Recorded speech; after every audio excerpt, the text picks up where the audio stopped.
Okay, so trying to drive. Let me get on this piece right here. Alright, really challenging driving in Florida. So, it's like dangerous and shit. I like it in Florida. I like the heat. It's kind of not a society. It's not like Europe or anything. For the most part. It's not even like Miami Vice. Like that's only one little area of Florida. The rest of it's like kind of like a redneck place. It's a lot of good people though.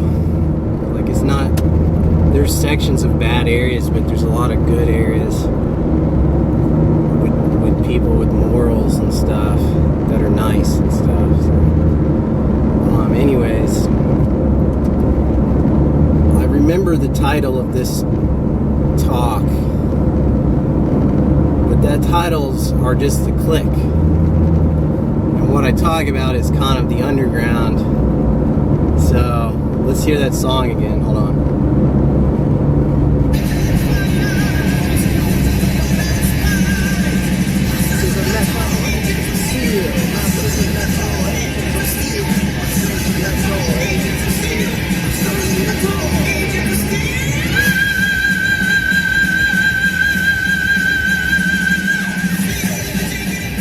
Okay, so like Madame Blavatsky, I'm like, for some reason, it's a spiritual connection for me. And like, I'm not even reading it like at face value. It's like, I had already worked through the stuff before, like even in a past life. So, I mean, I would say beware of like a lot of this so-called New Age bullshit, because it's like they're using like the evil spirits from like Close Encounters and Communion and like Fire in the Sky even, which is a fucking hoax. Like some of those alien abductions didn't happen and some of them actually did. The ones that it did, like, I guarantee they didn't do any powerful magic against their fucking captors, and they were probably in the Christian or Extian. I mean, seriously, dude. Some of those spirits in the Bible are connected to fucking evil alien looking shit, because there's like multiple spheres, as Madame Blavatsky speaks about. There's like, she's not the one speaking about it, it's her masters that told her. So, and it dates beyond like Lemuria.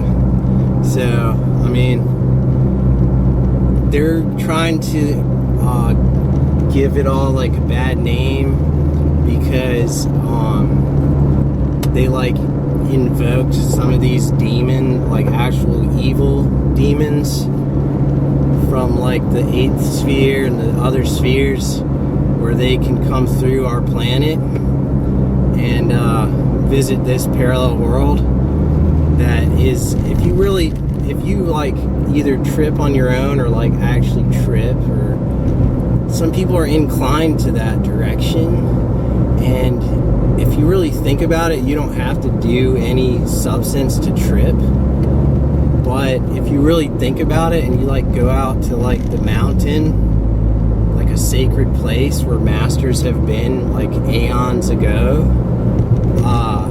then you can figure out that there's some kind of reason that we're on a spherical globe. See, that's the part, if you really abstract your mind and look at it, why the fuck is Earth a sphere and etc. So when you abstract that, you realize that we're floating in space. Well, that doesn't describe anything. So science is more of a hypocrisy or a hypothesis in our day, and it's more of a dogmatic creed almost, like that bludgeons you from birth with like these ideas borrowed over from Roman historic times, that we're still living in the karma of that post Hypatia Rome and stuff. So like if you need help on anything I say, I can always go into it further. And so as a sphere, we're on a globe, but that doesn't mean that it's 100% in this dimension, because it's spherical. Spheres are not necessarily, if you try to figure out what a sphere actually is, like, it's very difficult to understand, except when the one concept that helps you to understand a sphere is the concept of motion. So anything in motion tends towards the spherical shape. So we're really, like Eliphas Levi says, we're on a heavenly body. That Earth itself is a heavenly body. So we're like on a shining globe. So some other people on another sphere, and there may be planets in our solar system we don't really know about. Because, for instance, we found Ceres, and that Ceres is a planet, and the lights on it I actually have an idea of, but I'm not going to get into that because it falls outside of common thinking. That's why my videos are basically like aberrasics, underground style, to be discovered years from now, and probably pirated years from now, like on file sharing and stuff, which is okay, because the only thing, I'm not trying to sell like a lot of stuff like that, because I don't want bad karma from like capital greed and stuff like that. And selling stuff that's sacred is like something that'll affect you a lot, like even in future incarnations and stuff. So there's some things I can't warn people about, but like some of the people that they are like a little bit annoying me about their so-called spirits that they channel, and interfering a little bit here and there with like Madame Blavatsky and stuff. I mean, they're not doing it purposely, so they're kind of innocent in that respect. But on another respect, they're not so innocent because their intuition is not right. But I know what it is because I was captivated before. They're basically being captivated by some kind of entity like God has the past maybe 3 millenniums, 4 millenniums. May also be a masquerading entity of malevolent intention, because there are basically, as Blavatsky instructs, Chohans, which are the major spirits of our globe, basically the masters like of the Carpathian and the Himalayan, and also South American and other places, Mongolia, which we don't really approach except after many lifetimes, and even Manvantaras. Manvantaras are like complete cycles of the evolutionary state of our human entity, of our human soul, that is not solely our creation, but as above, so below, and vice versa.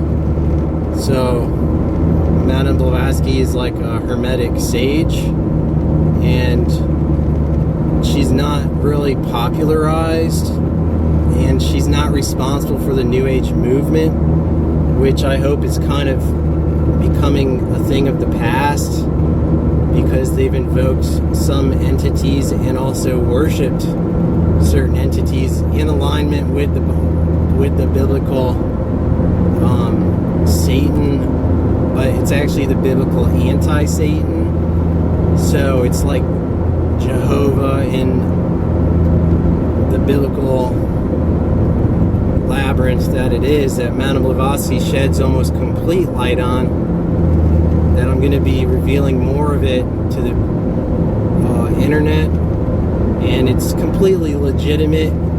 And no matter what, there's nothing in the Western world. It'd be one thing if we lived in like an godly place, and we can't even talk of it. It's so evil. Some of these places in the non-Anglo-Saxon world.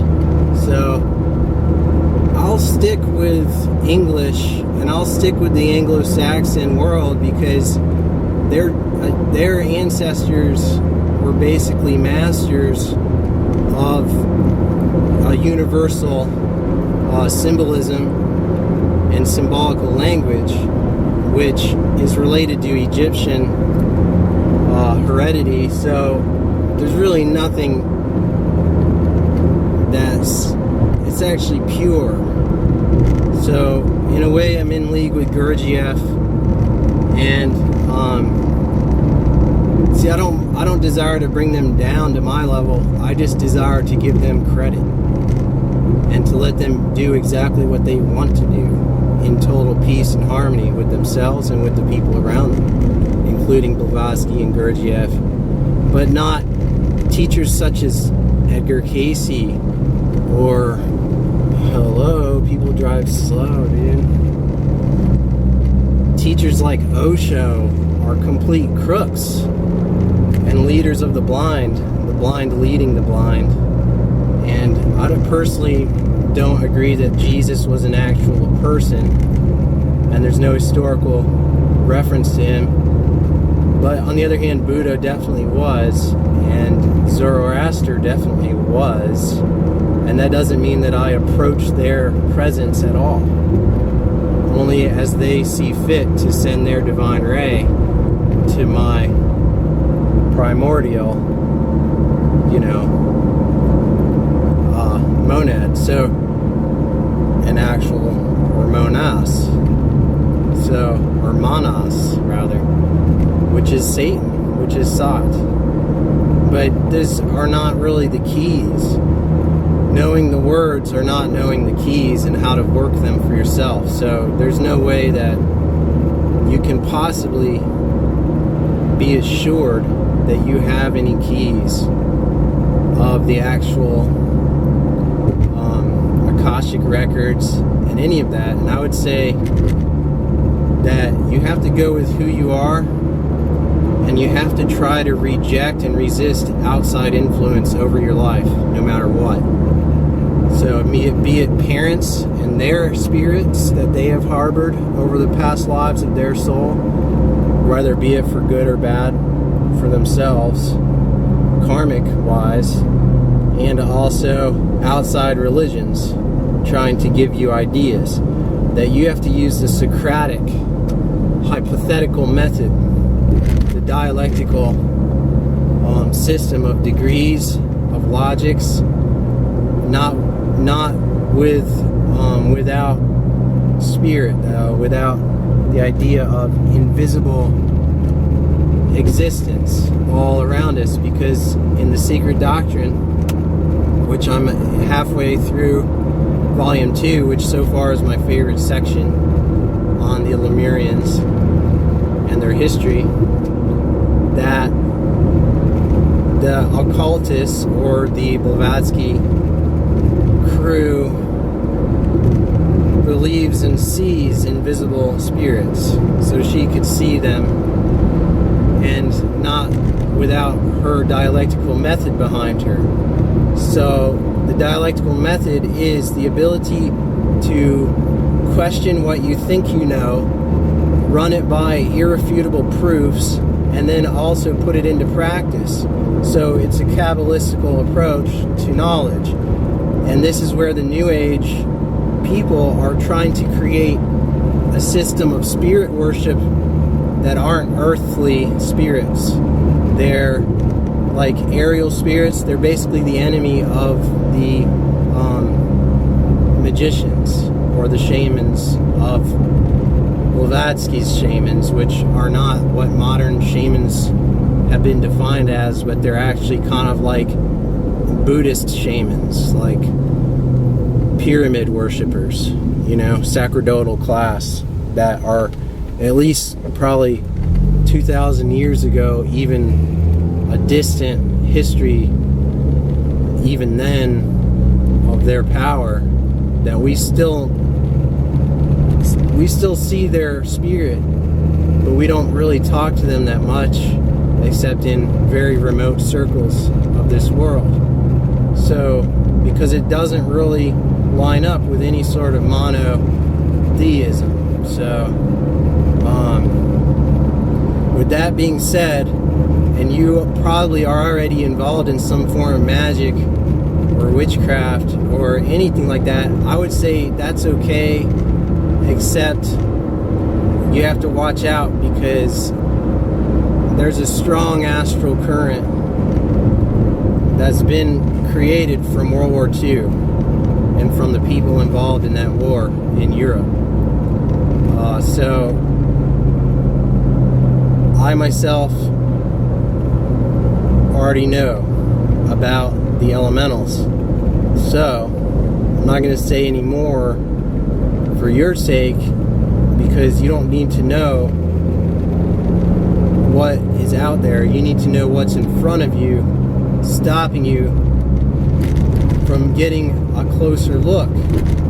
So there's a system of initiation that involves revelatory experiences unveiling themselves, not in succession, not all at once, but over several years and several decades of life, which I have yet to do the decade thing. But once you get, it's starting to rain, so once you get into, holy crap, once you get into the workable system and have approached your daemon, your assistant, your higher selves of who you really are, that may not look like you now, that talk to you at night on a full moon or on certain quiet, beneficial rays of sunlight through the moon's rectangular prism of energy, directing their path into the astral, that you have to take note of everything that happens to you, and you have to keep journals of magic, because if you don't keep journals of magic, you're not going to progress that far, because you're going to need to refer to them several years later, and there's no way you can remember every single day of your life several years later. That's just a fact. And I've basically kept my journals since day one. So if you don't do that, you could be kind of deceived easier than if you do keep them. So look at what is in front of you. Look at what systems have come to you, and look at what teachers have come to you. And then if you very, very must, open up the gateway for a teacher to enter your life, then that's already been put there by your higher self. So as long as you decide to do it, your teacher's not going to do it for you.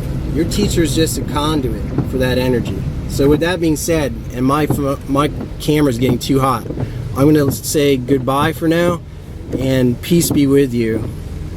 Thank you.